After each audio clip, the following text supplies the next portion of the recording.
good morning, or good afternoon, wherever you are. And today we are going to speak about the medicinal plants of Sabah.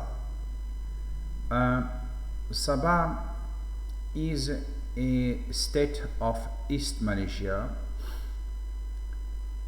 It was called before North Borneo, and it has a population of about 3.4 million people. What is of interest for us, natural product chemist, botanist and ethnopharmacologist, is the fact that about 20% of the people living in this land are native Kadazans and Dusuns. You've got also some Bajaus, 15%, but these are actually people coming from, I don't know, Indonesia or Philippines. There are also Bajaus in the Philippines. We've got about 10% of Malays coming from Peninsular Malaysia. We've got about 10% of Chinese people. The Chinese have been here for centuries. There have been some trade with mainland China and Sabah for centuries. We've got also some Muruts, 2.5%, and we've got also recently about 20% of Filipinos and Indonesians, which are not citizens Filipinos from Zamboanga. The land of Sabah has a surface area of about 74,000 kilometers square. It has a low density. It's a tropical state. Lots of heavy rain and a lot of very hot, weather. Let us go into the plants of Sabah. I was asked to write a book about the medicinal plants of Sabah. A very interesting topic. It's an enormous amount of work. So far, what came out from reviews of published evidence is the fact that we have about 664 plants used as medicines throughout Sabah by all of these various ethnic groups. Another observation is that almost half of them are non-flowering, they are not angiosperms. Sabah is interesting because you've got, of course, the Mount Kinabalu and other mountains where the Dusuns and the Kadazans are dwelling in beautiful, very clean villages. And you've got also a bit of rainforest left. Most of it has been destroyed for pine oil. I will not make comments here, but it's not reasonable, and we have lost an immense vastness of plants and beautiful trees and timbers and birds, animals. It is an ecological catastrophe, and it's not possible to replant that. It's okay. I mean, that's the way people want it here. But the consequence ecologically will be very severe. Anyway, it's not the topic of this talk today. And it is not possible for me today to present, to go through each and every of these 564 plant species, so I decided to restrict the topic of this work to plants used for viral, bacterial and fungal infections, and also I had to impose a limit from the club mosses until the magnolids, because it's even by restricting to the magnolids, it's already a lot of data. In simple, common words, let's say that you've got in this part of the world, in North Borneo, but also in the Philippines, and also we can also say that in islands in Indonesia, an enormous amount of medicinal plants which have practically not been studied seriously for pharmacology and chemistry. And what is even more amazing is that there is no development of a product, a cosmetic or a veterinary product or an OTC product or a herbal remedy from the developing countries, which is being, exported to the Western world. However, for some reasons, some Western countries have developed drugs from plants growing in this part of the world. So for the young people here that want to embark in an academic life, which is not an easy and a bumpy road, but forget the road and focus on helping people. You've got here a lifetime of research, fascinating and passionate topic, that is to develop medicine for the treatment of microbial diseases or any diseases for the well-being of the community in the countries they live for. Now let's go into the plants used for infections.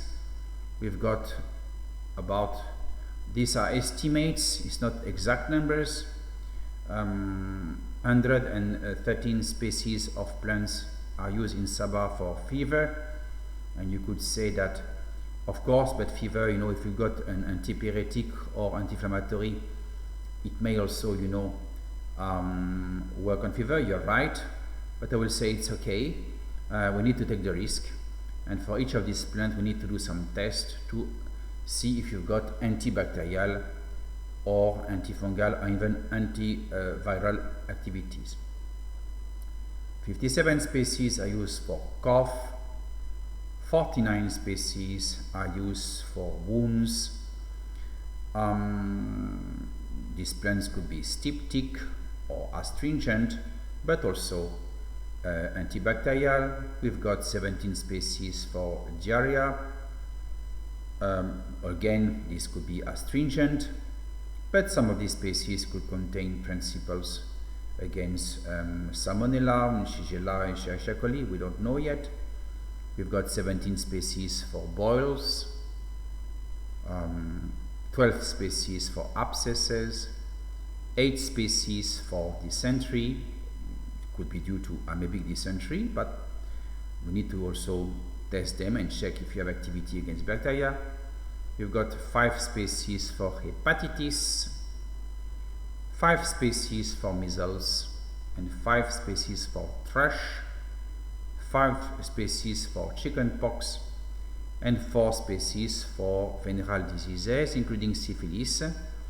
I don't see any plants used for AIDS yet here. Most of these plants have not been studied for their phytoconstituents and for their toxic effects and pharmacological effects. Let us go into examples of these plants. We've got in the lycophytes,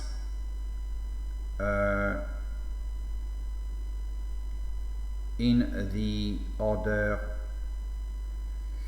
Selaginales, we have got, for instance, Selaginella argentea, which belongs to the order Selaginales, family Selaginaceae, and Selaginella argentea has been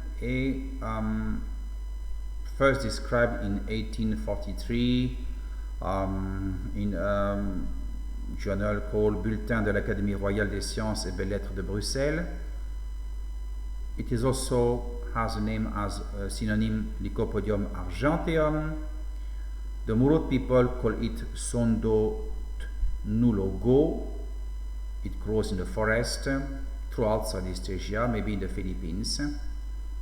It is used for fever by the Muruts, and pharmacology, phytochemistry, and toxicity, side effects, drug interaction are not known.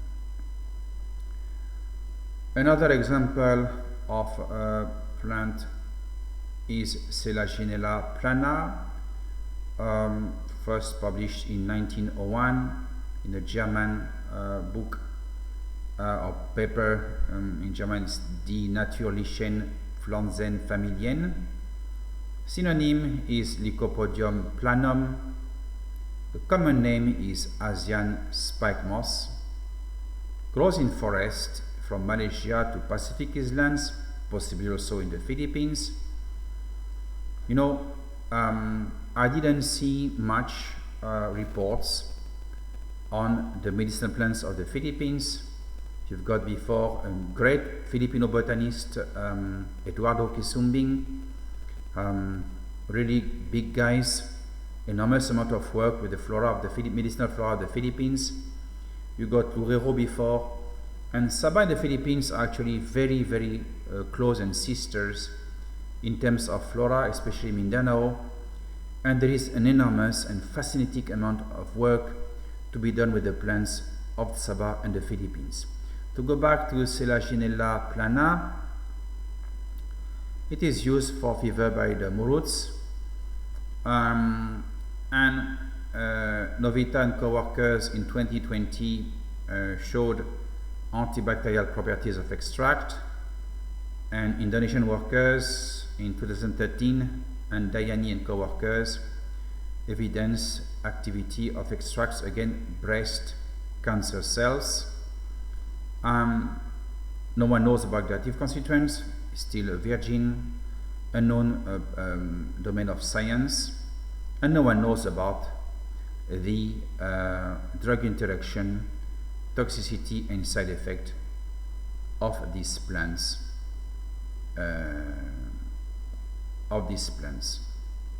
Now we have got some herbium samples in that slide here, which you can see it here on the left, the first species, and on the right the second species. These are actually, the second species is quite common. I don't know, maybe some of you in the Philippines are, you know, familiar with this plant in your villages, and there is a lot of work to do with this beautiful species.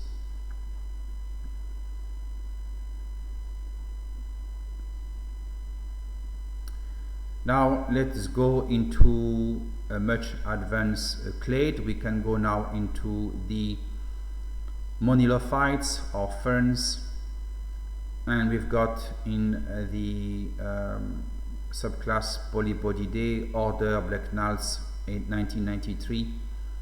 In the family Blecknaceae Newman, 1844, which is the chain fern family, we've got a plant called Stenoclena palustris, which is used for postpartum recovery, fever and skin disease by the Kadazans and Dusuns. Let's go into that. Stenoclena.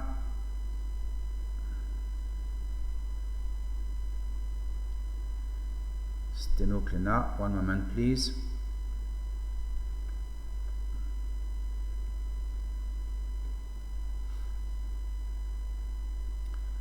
That plant was first described in 1876 in a journal or book called Supplement to the Ferns of Southern India and British India. It is called by the Kadazans and Dusuns Lambiding or Lembiding or Lominding. It is always difficult for ethnopharmacologists to get the exact name. In fact, the name may even change from a village to another one. And we'd also have the name Kurao Nolot, by the murut, and this is a climbing fern, and this climbing fern is actually found in swamp and in forest in Southeast Asia, Australia and Pacific Island, and it is used for postpartum recovery and fever and skin disease by the Kadazans and Dusuns. Postpartum recovery, I was not sure to include that into the plants used for infectious disease, but quite a number of these plants of the people here, I mean the ethnic groups, use actually quite a number of plants for postpartum recovery. Some people in Sabah and of course in the Philippines don't have access, live in the mountain or are too poor to go and see doctors, and there's a lot of sad stories with deliveries, childbirth in this part of the world, and sometimes life can be saved with these plants where private clinics will not open their shops. You know, they won't make enough money. But medicine is not about making money, it is to save life. That plant has been a bit studied. For instance, Yanti and co-worker in 2021 proved that extract of this fern actually are toxic for cancer cells of the liver. It contains some flavonol glycosides, prenylated glycosides. We've got some studies of you and co-workers, 1998 and 1999. Again, a very interesting candidate for research, and we don't have much published evidence on that. Nothing is known about the toxicity or drug interaction, and in Sabah, in some deprived area, the young leaves of this fern are used as vegetable. And we've got here a photo, a biome photo of this fern. In medicinal plant research and phytochemistry, ethnopharmacology, the production of herbiome is extremely important. Nice herbiome, clean and well-maintained herbiome of medicinal plants are important.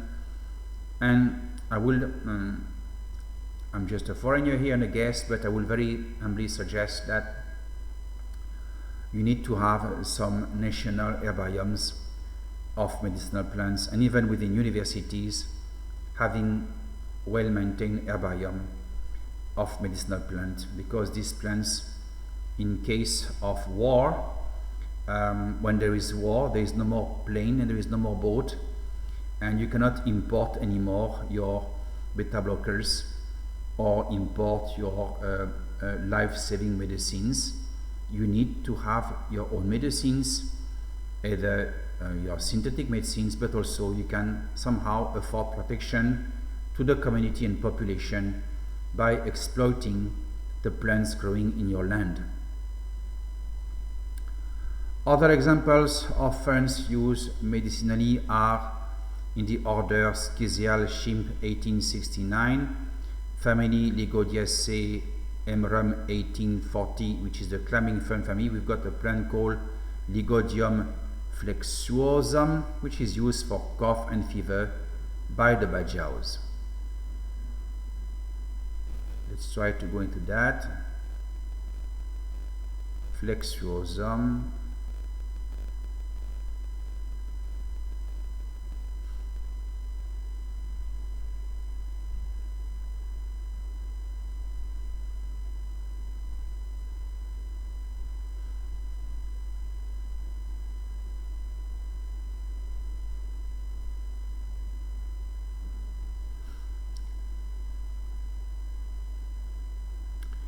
Lygodium flexuosum was first described in 1801 in a botanical journal in German called Journal für die Botanik.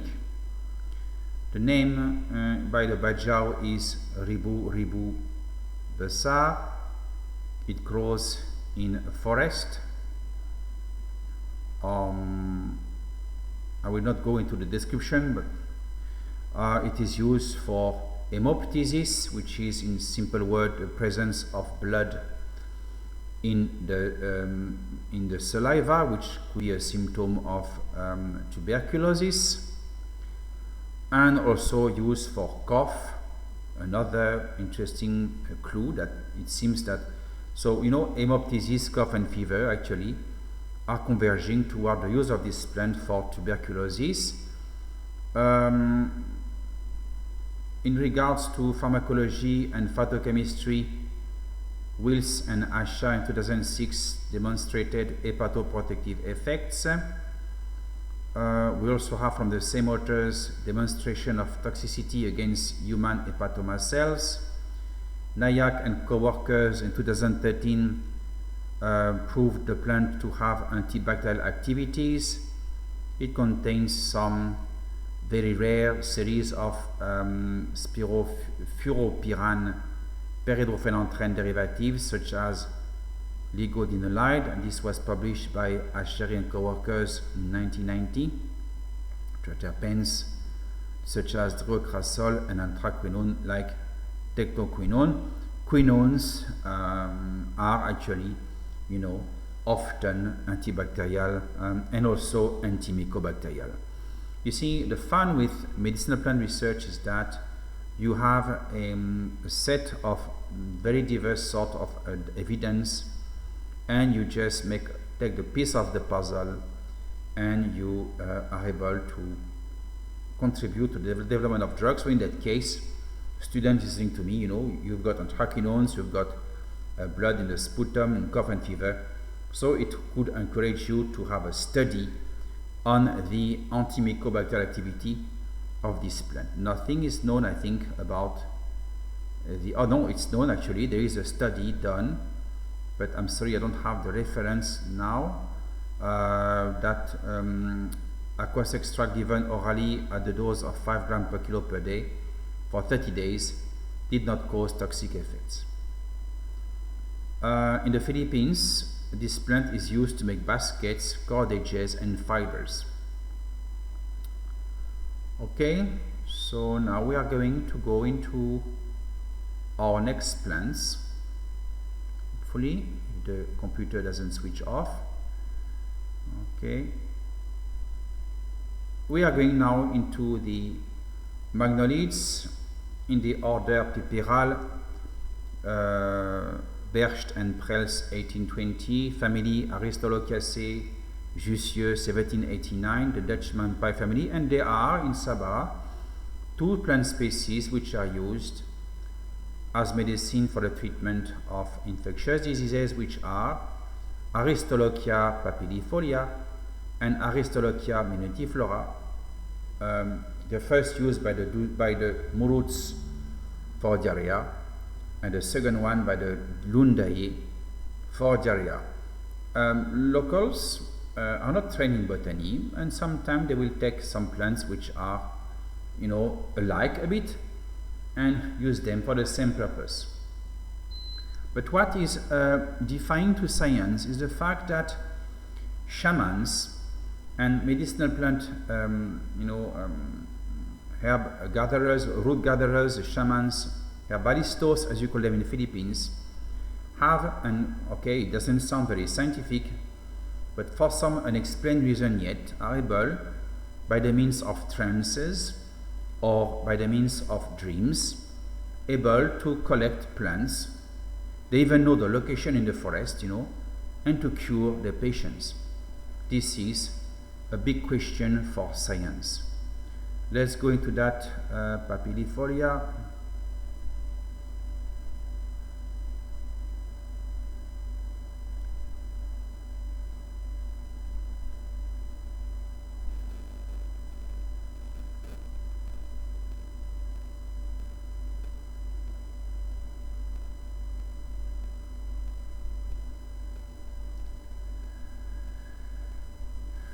Aristolochia papilifolia, published first in the journal Blumea in 1983, is quite recent. You can be sure that in the Philippines, in your small remote islands, in Sabah less now, but new species of plants are awaiting discovery.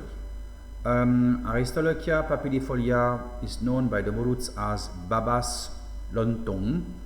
It grows in forest. It is endemic to Borneo. It is a very long climber. It can grow to about 9 meters long, and it is used for jaundice and diarrhea by the Muruts. Nothing is known about the pharmacology and phytochemistry. Nothing is known about the toxicity and side effects. The other plant in the Aristolochiaceae family is, let's go into that.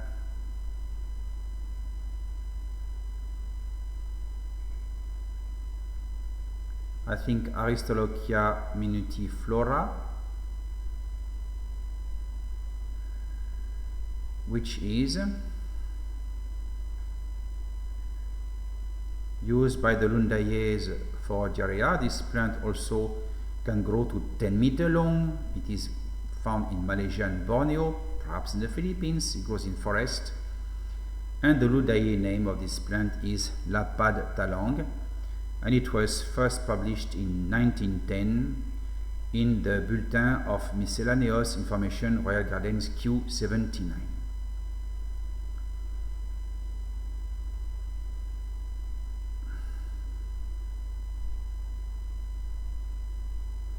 And you've got here some illustrations of these beautiful Aristolochiaceae. I will not go into the botanical details, but you've got here these simple leaves alternate, and you know, this aristate. Botany is a very interesting, fantastic, amazing discipline of science. I'm not tired. I will spend my life on that. It's beautiful. Next, we have got some plants in the family Peperaceae. We have got Peperonia pellucida, which is used for abscesses, cough, and flu and pimples by the Kedayans. The Kedayans are actually from Brunei. Also, this plant is used for sore eyes by the Bajos. Pepper beetle is used for fever by the Kedayan, cough by the Bajau, the Zun, and Kadazans, boils by the Kadazans and the Zuns, and abscesses by the Bajaus. The Bajaus tend to have a use of plant which is also quite close to the Malay Indonesian culture. Piper sarmentosum is used for cough, flu, and ringworm, and Piper umbellatum is used for boils in the ears. Let's try to go there.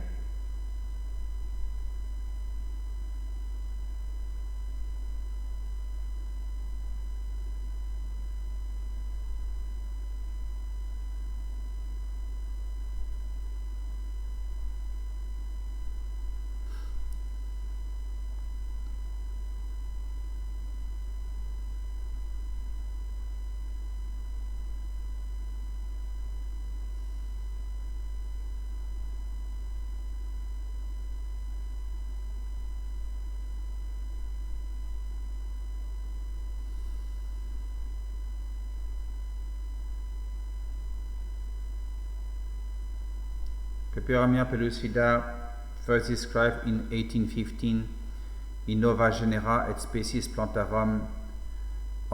It has a lot of synonyms, and it is known in Kedayan as Ketum Pongain Air, and by the Bajaus as Lipananas or Terong Mata. In English it is called man to man.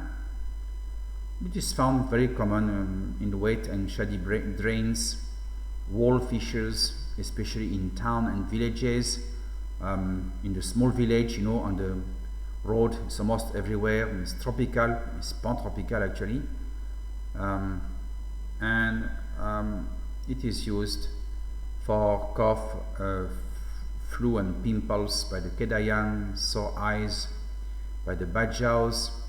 It has been the topic of a number of publications. I will not cite all the authors, but it is antibacterial, also hypotensive, analgesic, hypoglycemic. It produces phenylpropanoids such as apiol. This is done by Weimar 2000. Sesamine, the lignin, anti-inflammatory. And we've got also anti-HIV lignin such as pelucidin. This is the work of Fan Shaksai and co-workers 2016 and Dongfi Shai and co-workers 2009. It produce also secolignan peperonin A, toxic for leukemia cells, brain cancer cells, and cervical cancer cells. So you have got this little, humble, little, beautiful pepper is actually a very vast source of molecules awaiting pharmaceutical development.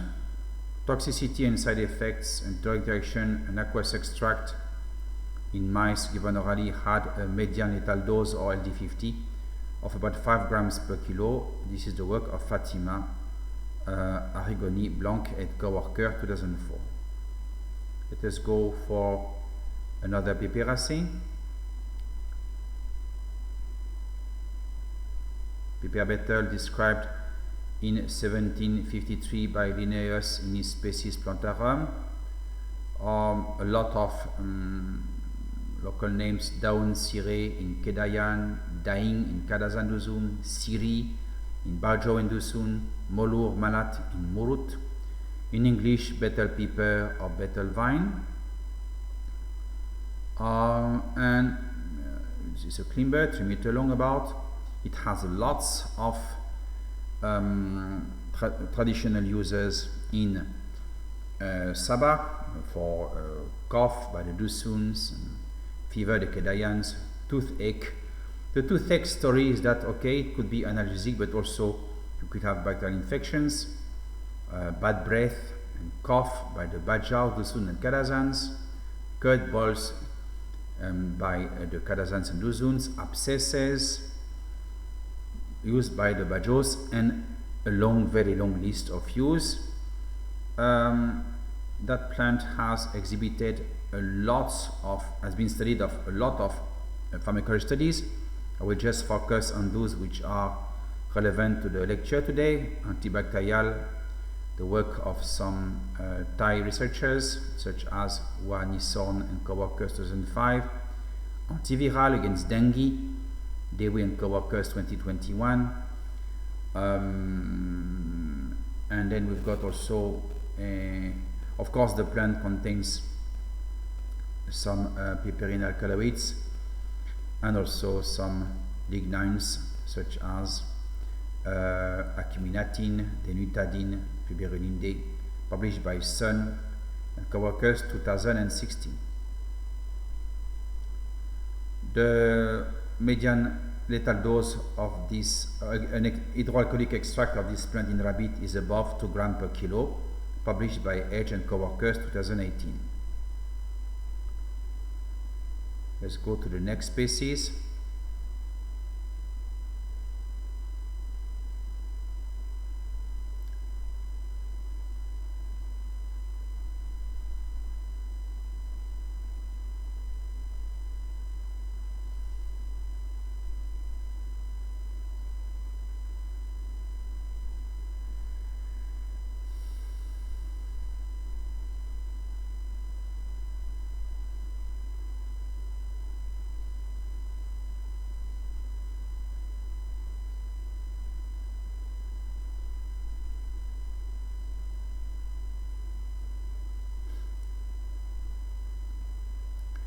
We've got here this Piper Samanthosum, which is known by the Kedayans here as Kaduk. It was published first in 1820 in Flora Indica, or descriptions of Indian plants.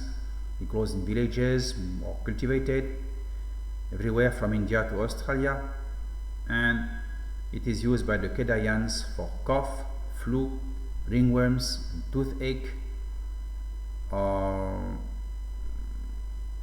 It contains some antifungal amide alkaloids. This has been published by Shi and co-workers 2017. And also antibacterial phenylpropanoids.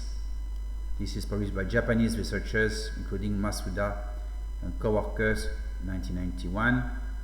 And the aqueous extract has an oral LD50 in rats above 10 grams per kilo according to Peng Visha and co-workers 1998.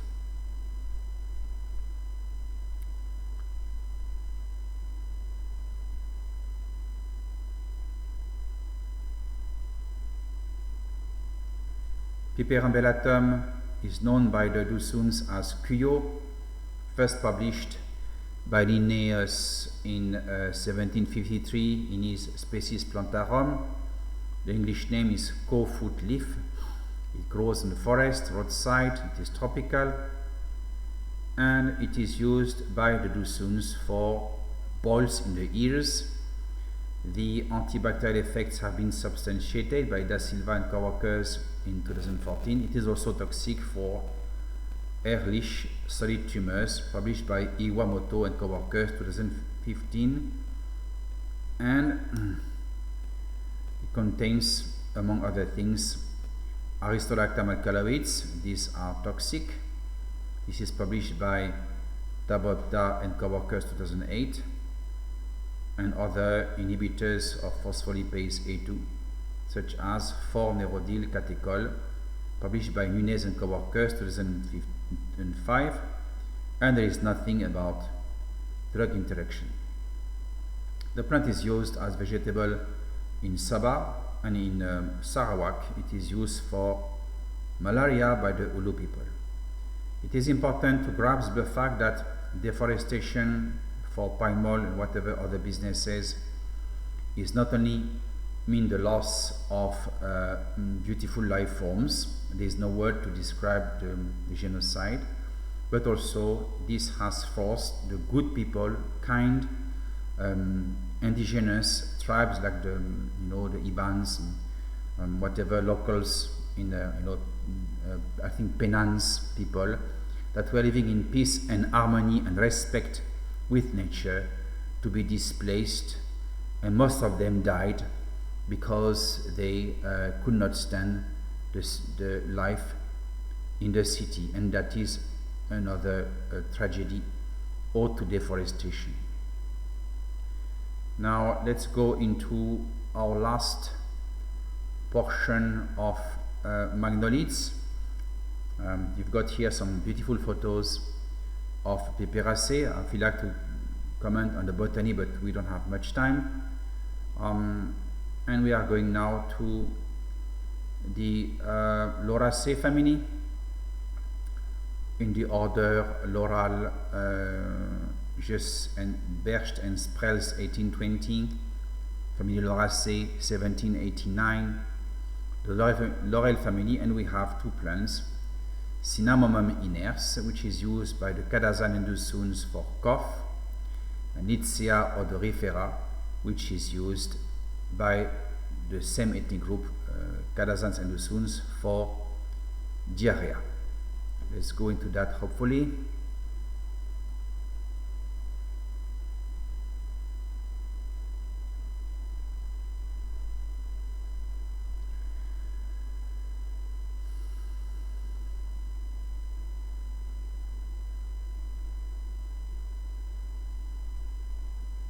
Cinnamomum iners is known as Medangteja by the Bajaus.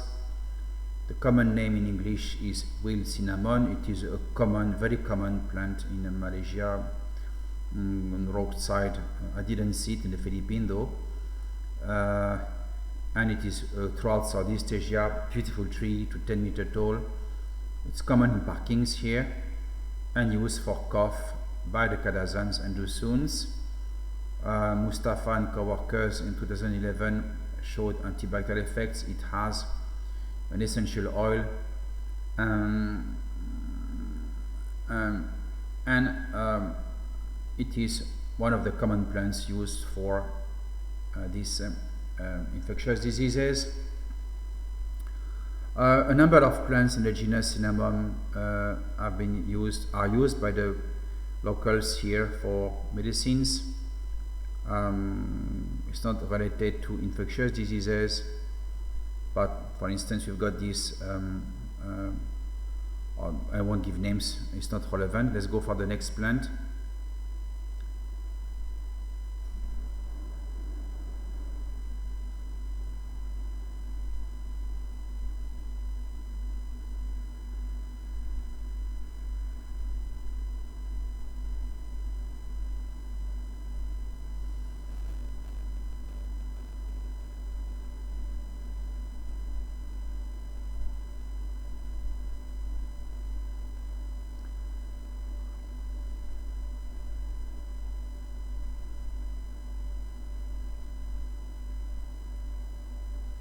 I think it is Lycia odorifera, first published in 1909 in Icones bogorienses. The Muruts call it lawang and the Bajaus tindas. It is called a trawas oil tree. And this beautiful timber, about 40 meters tall, is used for skin disease by the Kadazan and Dusuns. And what is interesting is to see that the Kadazans and Dusuns and also the native tribe have a deep attachment to the land and respect for the trees. I agree with that.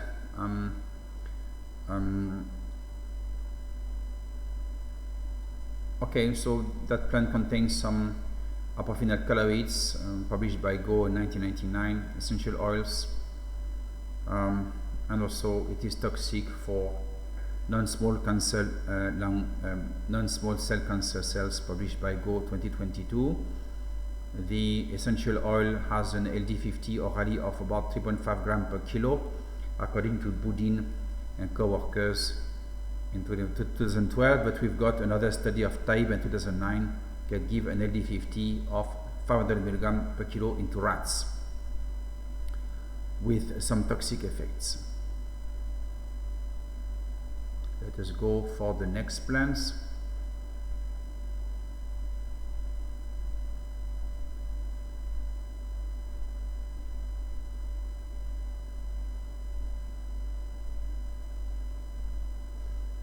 So we have got photos here of these two plants. In the family Anaceae de Jussieu 1789, which is the custard apple family, we've got 5 plant species used to treat diseases related to infectious diseases, and these are Annona moricata. It grows in the Philippines. I saw it. I know that it has been used to treat fever in babies suffering from fevers in very poor families. Goniotalamus roseus is used for fever by the Bajos. Annona moricata is used by the Dusuns and Kadazans for fever. Polyaltia insignis, the third one, is used for cough and thrush by the Kadazans and Dusuns. Uvaria cuneifolia is used for fever by the Bajaus, and Uvaria grandifolia is used for cold and shivers in children and jaundice by the Kadazans and Dusuns. Let's go into that.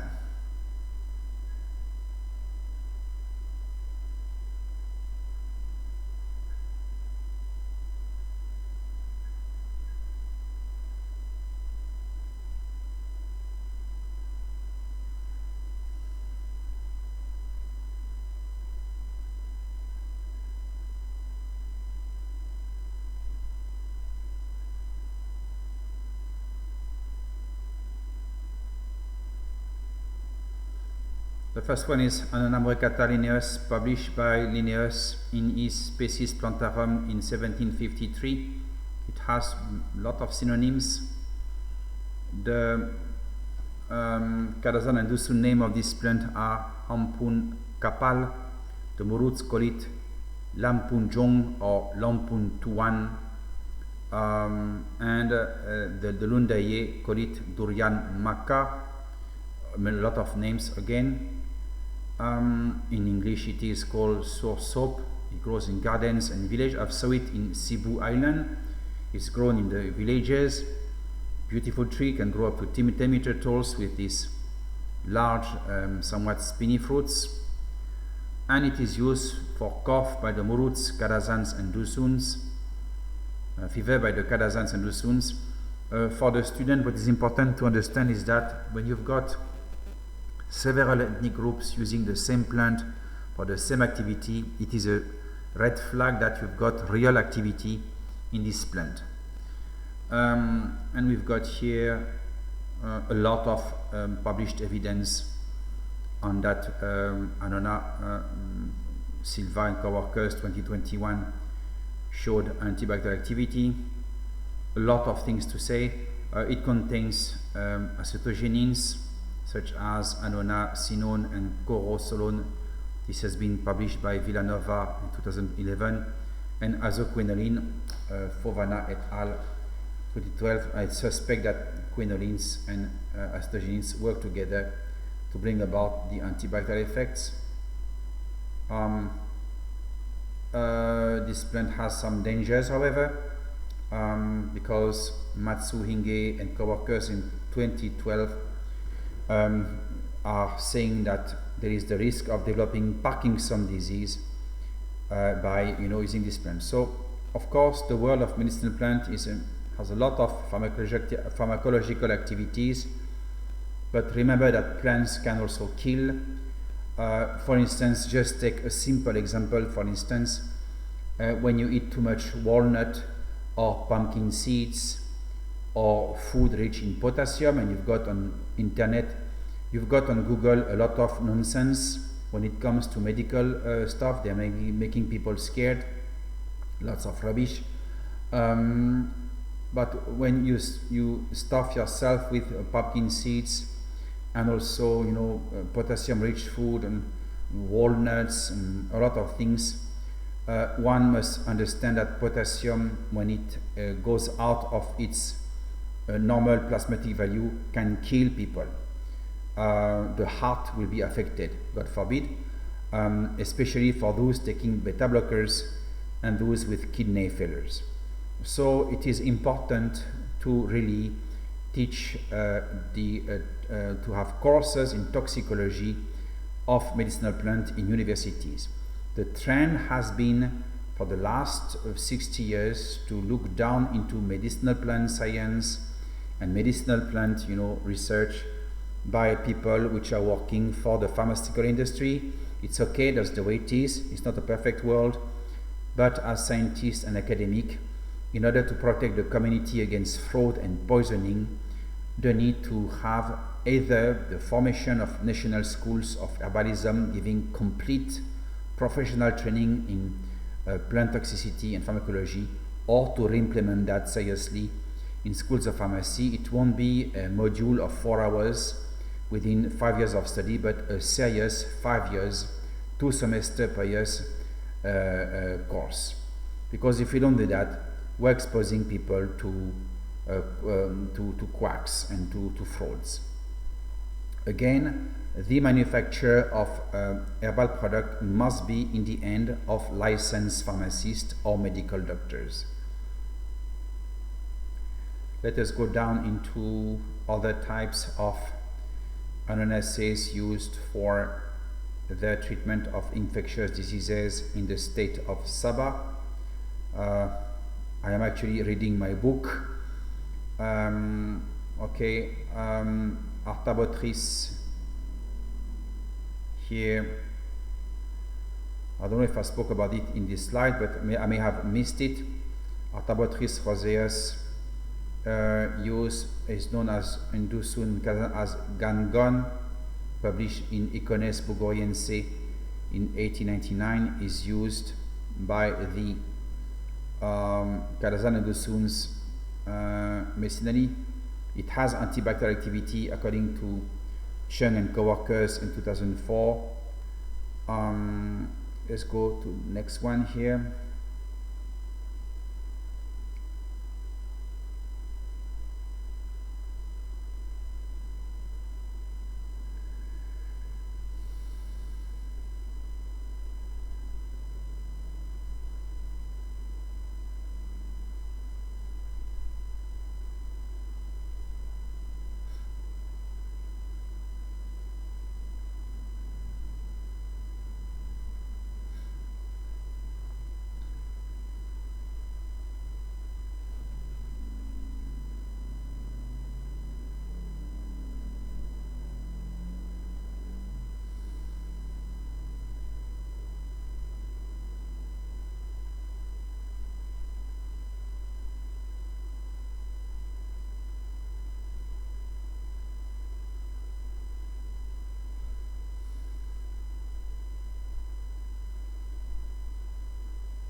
Buenaventura Garcia published, first described in 1894 in Transaction of the Linnean Society of London.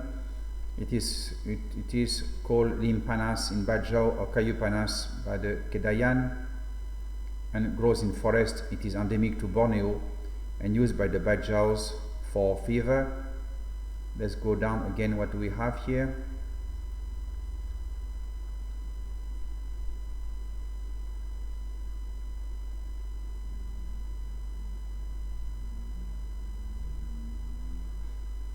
There's a lot of plants in the family Ananaceae which are used for medicine by the locals of Sabah.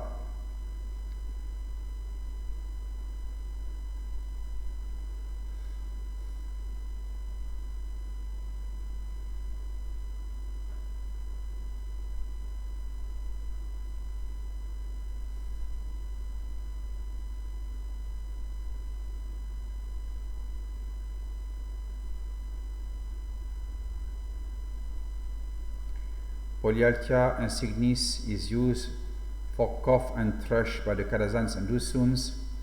It grows in the Philippines and also in Borneo in the forest. First published in 1939, quite recent, in Bulletin Miscellaneous Information of Q. And let's go to another one. And that plant has not been studied for phytochemistry. Oh no, it has been. Antiplasmodial, Coryza and co-workers 2011, and it contains azoquinolines. Lee and co-workers 1997. Nothing is known about the toxicity.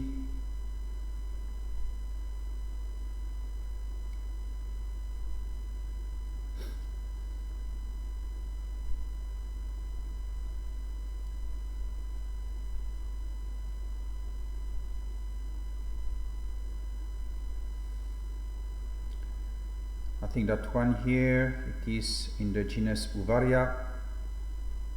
This plant is Uvaria cuneifolia, published in 2009, very recent.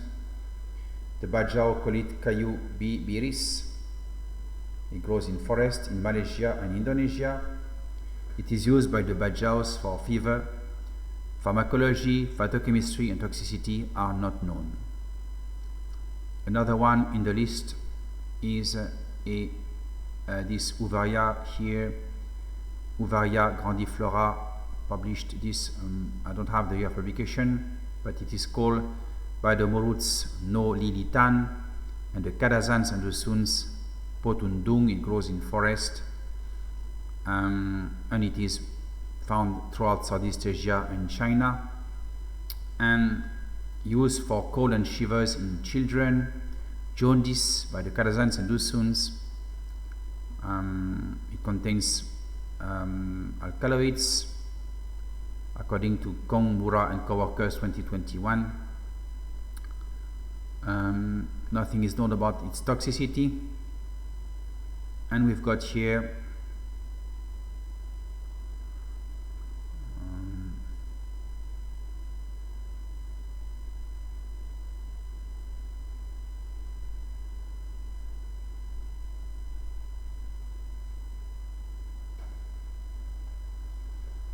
I think that's all for the Ananaceae.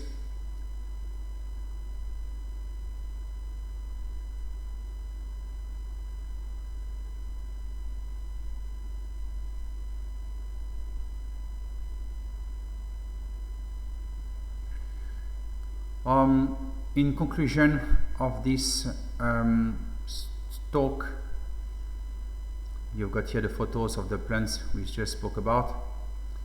Is that what is important, the message to convey to the future researchers, especially from the Philippines, is that most of the plants, medicinal plant of Sabah, have not been studied for pharmacology, and they are actually, many of them, on the verge of extinction because of palm oil and rainforest burning and whatever economical activities.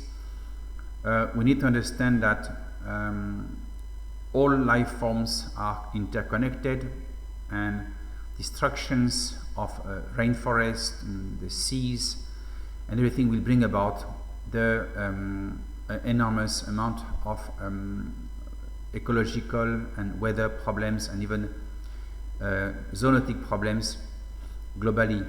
This is a law of biology. It is called a negative feedback loop. At the same time, traditional knowledge is vanishing. The old people are reaching the age of death, unfortunately, and with them there is, there is no much, there is no materia medica of Sabah. It doesn't exist, so the knowledge will be gone. In the third world, scientists want to do research, but however there is too much administration. For instance, in Sabah, I've got to wait for a year to get permits to have access to a few plants.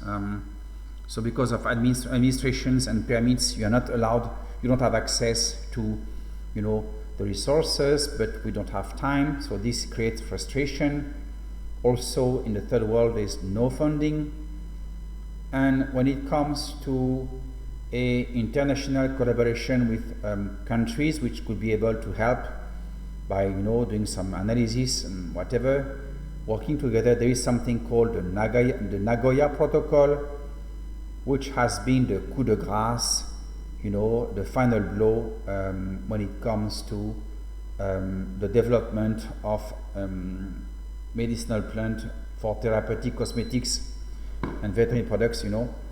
Even academically, the Nagoya Protocol is blocking us in the third world from working with the US or with China or with European countries and to exchange extracts and to work together. There is to apply for that Nagoya Protocol.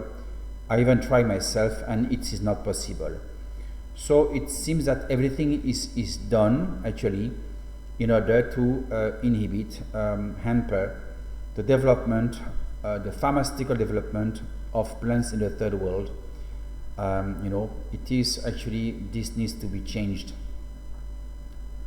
There is the need also for developing countries, and the Philippines, etc., these beautiful countries rich of plants, is to have a very serious training of graduates in pharmacy when it comes to medicinal plants.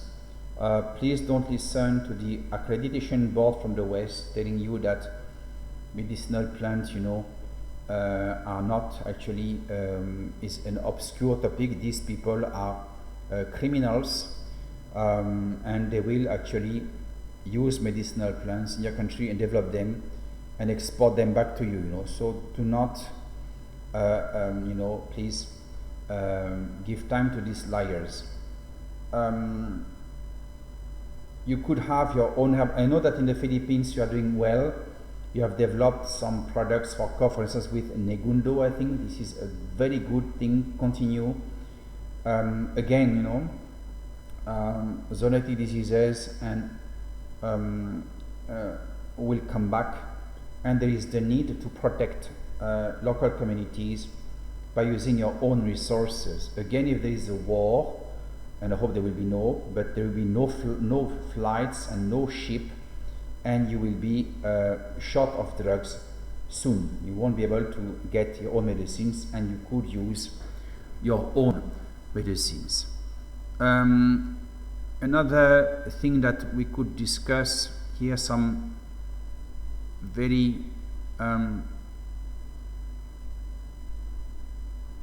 very interesting observation is that in Southeast Asia, and especially in the Philippines, academics need to really work for the interest of your own countries.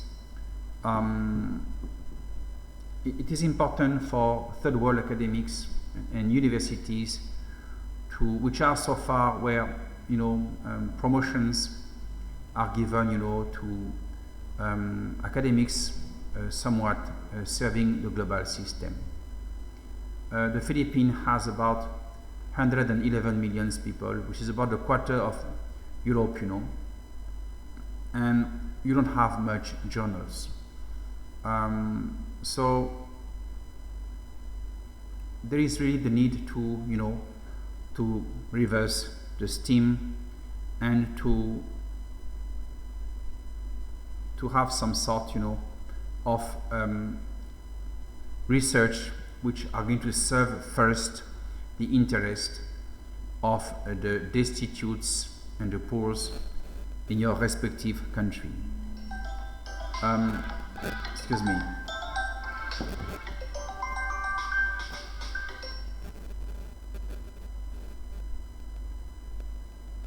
My apologies for that.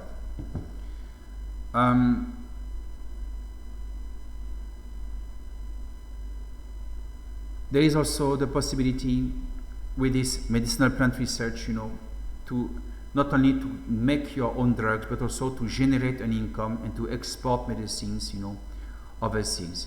There is a lot of things to say, but my message to the young generation is that